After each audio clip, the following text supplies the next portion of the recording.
Africa is the second largest continent in the world, and they are building an international highway on the continent. The Trans-African Highway is a modern marvel with the potential to reshape the future of the African continent, spanning over 60,000 kilometers and connecting cities, villages, and natural wonders. This ambitious network of roads aims to unite Africa's 54 countries and over 1.3 billion inhabitants. However, there is a significant cost associated with this project, and it's not solely about the money. It could either become one of the most successful endeavors African countries have undertaken, or it might turn out to be their greatest mistake that they will regret generations to come. Imagine a world where 75% of trade takes place within the continent, where people can travel from one end to the other with ease, and where economic growth is spurred by seamless connectivity. In Europe and North America, this is a reality thanks to their well-developed highway networks. The European Union boasts over 74,500 kilometers of highways, while the US has an impressive 77,556 kilometers of interstate highway system. These extensive networks have facilitated trade, tourism, and regional integration, contributing significantly to the continent's economic growth.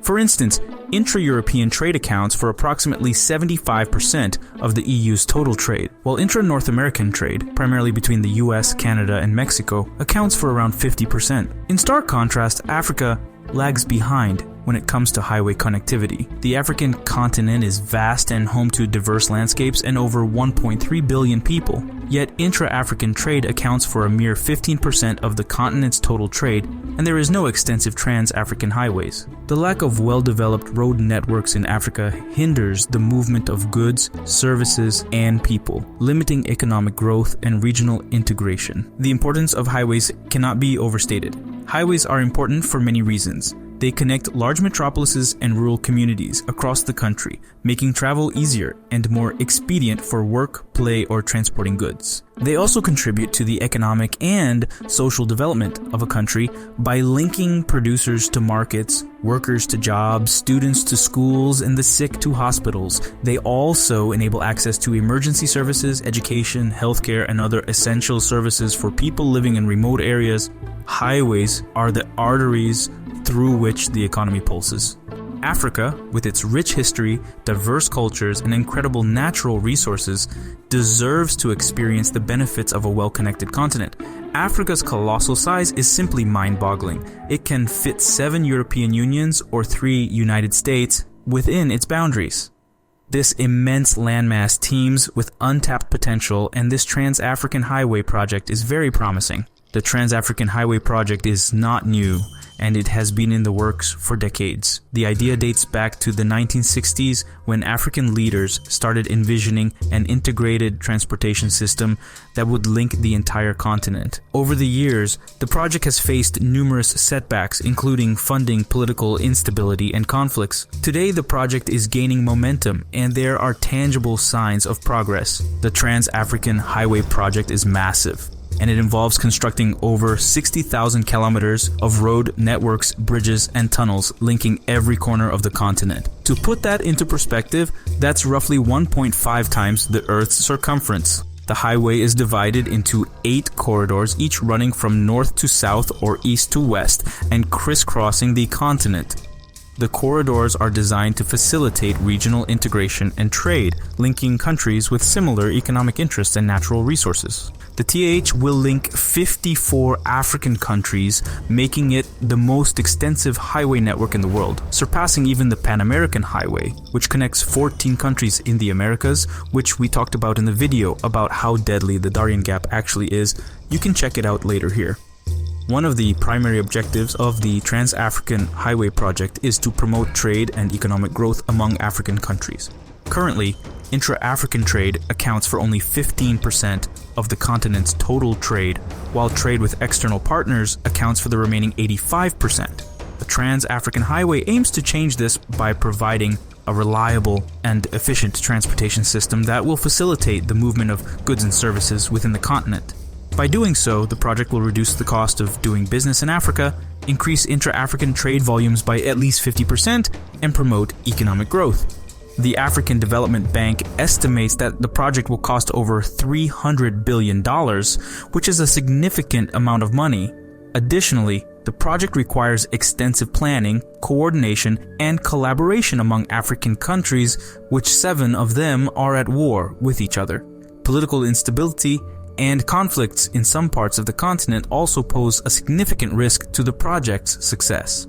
So it brings us to the money. When it comes to building infrastructure in Africa, China is always involved in it giving money as debt. The Chinese debt trap is quite a phenomenon when countries borrow too much money from China for infrastructure projects, leading to unmanageable debt. This can make countries economically and politically dependent on China, and China knows this, and it gives money to the most corrupt governments, knowing that that debt won't be paid off, and it will take over the things that money borrowed against, which are usually critical and strategic assets like ports, power plants, lithium mines, cobalt mines, and other natural resource-rich areas. The Chinese debt trap can be compared to a lurking kraken in the financial ocean. As African countries pursue progress, they risk becoming entangled in the creature's tentacles of debt, struggling to escape the grip that could cost their whole sovereignty and wealth. The potential impact of the Chinese debt trap on the future of Africa, particularly in the context of the Trans-African Highway, can be likened to a double-edged sword. On one side, the financing of this grand infrastructure project could serve as a catalyst for economic growth and regional integration, much like the Transcontinental Railroad that once transformed the United States. On the other side, unsustainable debt levels could undermine the long-term stability and sovereignty of African nations, leaving them vulnerable to external influence.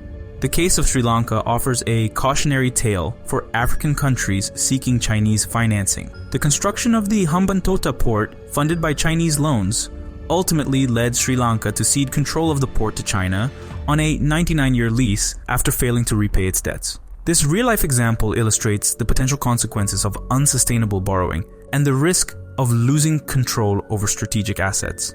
If African nations were to find themselves in a similar situation, the repercussions could be far-reaching. Not only might they have to relinquish control over crucial infrastructure, which already most of the mines with precious natural resources is controlled by China, but their political sovereignty could also be undermined, leaving them caught in a delicate balancing act between addressing domestic needs and appeasing foreign creditors. What do you think? Is it worth it for African countries to take debt from China and risk their sovereignty and wealth? I personally think that Western countries in Africa cannot be a counterweight to China. At least China is giving money and building infrastructure. The Western countries will just go to Africa, militarily destabilize the region, and shamelessly steal the natural resources, as we have seen with Libya and numerous other countries. Apart from that, currently the currency and the economy of 14 African countries are directly controlled by France. And France is intentionally keeping them poor by pumping its own central bank on the cost of these poor African countries. That's insane. It's even more insane that we don't hear this in the media, and we wonder why Africa is poor. Ultimately, Africa should rely not on China or the West. They should rely on themselves and implement more political reforms across the continent. Let me know your thoughts in the comment section below. Well, thanks for watching. This episode is brought to you with help of these Patreon supporters. If you want to support this channel, head over to Patreon. And thanks to everyone who is supporting. Thanks for watching. More interesting videos are coming up. Please subscribe and hit the like button.